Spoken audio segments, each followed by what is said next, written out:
E aí, tudo certo? Se você já mexeu um pouquinho com o Python, com certeza conhece o if e o else. Eles são ótimos para escolher entre dois caminhos, um sim ou não. Mas e quando a vida tem mais opções? Quando não é só preto no branco? Pois é sobre isso que a gente vai falar hoje. Vamos mergulhar numa ferramenta super poderosa para tomar decisões mais complexas, a estrutura ELIF. Então, vamos começar pelo básico. O if e o else são como uma bifurcação na estrada. Ou vai para a esquerda ou vai para a direita. Perfeito para perguntas como: tá chovendo? Mas na programação, assim como na vida, a gente quase sempre encontra encruzilhadas com várias saídas. E essa é a grande questão, né? Como um programa faz para escolher entre, sei lá, as opções de um menu, as diferentes notas de uma prova ou os vários tipos de usuário de um sistema? A gente precisa de um jeito de avaliar uma lista de possibilidades e pegar só a correta. E é aí que o if-else sozinho, coitado, não dá conta do recado. E a solução para esse problema tem nome e sobrenome, ou melhor, uma palavrinha-chave: ELIF. Pode parecer simples, mas ela expande muito o poder de decisão do nosso código. Com ela, a gente consegue criar múltiplos caminhos de um jeito super limpo e fácil de ler. O que significa elif? É, literalmente, uma mistura de else com if. Em português, seria tipo um senão se. A lógica é genial de tão simples. Se a primeira condição do if for falsa, o programa não desiste. Ele vai para o elif e testa uma segunda condição. E o mais legal é que a gente pode colocar vários elifs, um depois do outro, criando uma espécie de escada de decisões. Fica muito mais organizado do que um monte de ifs um dentro do outro. Para ficar mais claro, vamos pensar numa situação do dia a dia. Imagina que o nosso programa está decidindo que roupa usar. Primeiro, ele olha pela janela e checa se está chovendo. Vamos dizer que não. Ele não para por aí. Ele vai para a próxima verificação. Se não se estiver ensolarado. Opa, está, perfeito. Ele pega os óculos de sol e pronto, a decisão está tomada. O programa nem se preocupa em ver se está frio, porque ele já achou a primeira condição verdadeira e executou o que tinha que fazer. E isso nos leva à regra de ouro do if, elif, else. Presta bem atenção nisso. O Python vai executar o bloco de código da primeira condição que ele encontrar como verdadeira. Achou a primeira? Ele executa e ignora todo o resto da estrutura. Fim de papo. Ele não fica testando as outras. É uma escolha. E apenas uma. Isso deixa o código super eficiente e previsível. Certo, a teoria é ótima, mas vamos ver isso na prática, que é onde a coisa fica interessante. Vamos construir juntos um programinha que não só valida se três lados formam um triângulo, mas também classifica que tipo de triângulo ele é. É um exemplo clássico, perfeito para a gente usar o ELIF.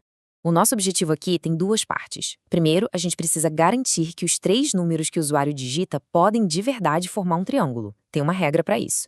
E segundo, se eles puderem, aí sim a gente vai dizer que tipo de triângulo é. Então, o nosso plano de ataque vai ser esse aqui, em 3 passos bem simples. Primeiro, a gente pega os dados. Segundo, a gente valida, que vai ser nosso primeiro grande if. E terceiro, a gente classifica, que é exatamente onde o elif vai brilhar. Antes de escrever qualquer linha de código, a gente precisa lembrar da matemática. Para 3 medidas formarem um triângulo, a regra é clara. O maior lado tem que ser menor do que a soma dos outros dois. Se essa continha não fechar, esquece, não é um triângulo. Simples assim. Beleza, nosso programa já confirmou que é um triângulo. E agora? Agora a gente vai dizer o sobrenome dele.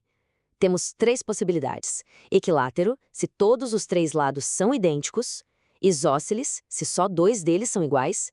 E escaleno, se cada lado tem uma medida diferente. Agora, vamos traduzir isso para Python. Depois da nossa validação inicial, a gente começa a classificar. Uma dica é sempre ir do mais específico para o mais geral. Então, primeiro a gente checa com o if. Todos os 3 lados são iguais? Se sim, é equilátero. Fim. Se não, a gente usa um elif para a próxima checagem. Tem pelo menos 2 lados iguais? Se sim, é isósceles.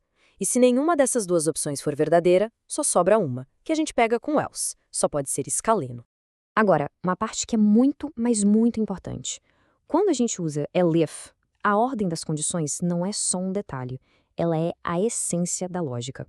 Se você colocar as checagens na ordem errada, o seu programa pode quebrar completamente, mesmo que o código pareça estar certo. Dá uma olhada nesse código aqui. A ideia dele é imprimir frio, se a temperatura for maior que 32 graus, e quente se for maior que 86. Parece fazer sentido, não parece? Mas tem uma armadilha lógica bem sutil aí, justamente por causa da ordem. Vamos fazer um teste rápido. Se a nossa variável temperatura tiver o valor 100, que todo mundo concorda que é quente, o que vai aparecer na tela? Pensa um pouquinho lembrando daquela regra de ouro.